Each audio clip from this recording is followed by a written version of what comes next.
Seorang istri bertanya kepada suaminya, "Mengapa kamu selalu mengajakku untuk menjadi orang baik?"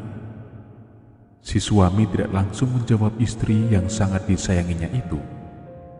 Sesaat ia memeluk istrinya dengan hangat, lalu bertanya, "Apa yang kamu rasakan ketika aku mendekapmu?"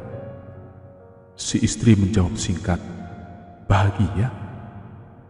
Si suami bertanya lagi, "Kok bahagia? Bukankah aku tidak memberi apapun kepadamu?" Dan si istri dengan cepat mengatakan, "Bukan karena pemberian darimu, tetapi karena kebaikanmu yang membuatku bahagia dan merasa damai di dekatmu." Lalu si suami melepaskan pelukan dan berkata, "Begitulah mengapa kita harus terus belajar menjadi orang baik." Banyak orang mempertanyakan hal yang sama, mengapa harus menjadi orang baik? Barangkali itu dikarenakan sering melihat kehidupan orang baik sepertinya justru banyak susahnya. Semakin menjadi orang baik, semakin sering pula dibuli dan menjadi bahan tertawaan orang lain yang menganggapnya lugu, maksudnya lucu dan dungu. Apakah karena itu sehingga tidak banyak orang memilih untuk menjadi orang baik? Di zaman yang semakin maju dengan gejala penyakit sosial influenza atau penyakit kemakmuran, pilihan banyak orang tentu lebih pada ikut lebur dalam persaingan menjadi salah satu dari antara orang yang bergaya hidup influenza. Sebab itu menyangkut harga diri. Sementara menjadi orang baik justru sebaliknya, yakni memilih tidak ikut-ikutan, tetapi mencukupkan diri dengan penuh syukur atas apa yang telah menjadi bagiannya dari hasil jerih payah sehari-hari.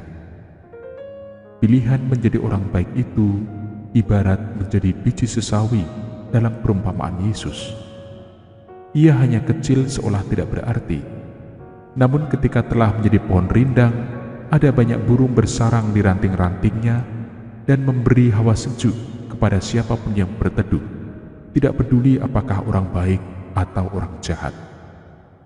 Pilihan menjadi orang baik bukan untuk mengekspos atau pamer diri, tetapi menyimpan semuanya dalam keheningan, seolah tidak memiliki apa-apa kecuali mengandalkan berkat Allah.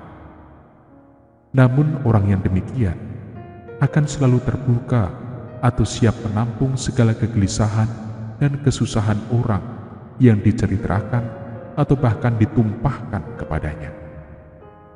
Orang baik juga tidak pernah memandang rendah orang lain yang sudah merendahkannya. Sebaliknya, terus menawarkan kesejukan dengan menerima apa adanya mereka. Atau juga, menjadi orang baik itu seperti ragi yang dicampurkan ke dalam adonan terigu agar mengembang dan membuatnya menjadi adonan roti terbaik. Kehidupan orang baik teguh tidak mudah tergoyahkan oleh pengaruh atau kesulitan seberat apapun. Malahan bisa mengubah situasi yang tidak nyaman dan menyusahkan menjadi suatu pengalaman bermakna yang mendewasakan. Pilihan hidup menjadi orang baik adalah suatu keniscayaan untuk membangun kehidupan yang semakin maju, khususnya di antara keluarga-keluarga. Kebaikan menjadi syarat yang mengokohkan ikatan hidup bersama di antara pasangan suami istri atau juga di antara orang tua dan anak-anak. Rasul Paulus dalam Efesus 5:21-33 pun menggarisbawahi hal itu. Bahkan pilihan hidup baik itu harus berdasar pada cara Tuhan mencintai umatnya. Ia mencintai tanpa syarat, melainkan sekedar percaya bahwa yang dicintai akan menjadi semakin baik.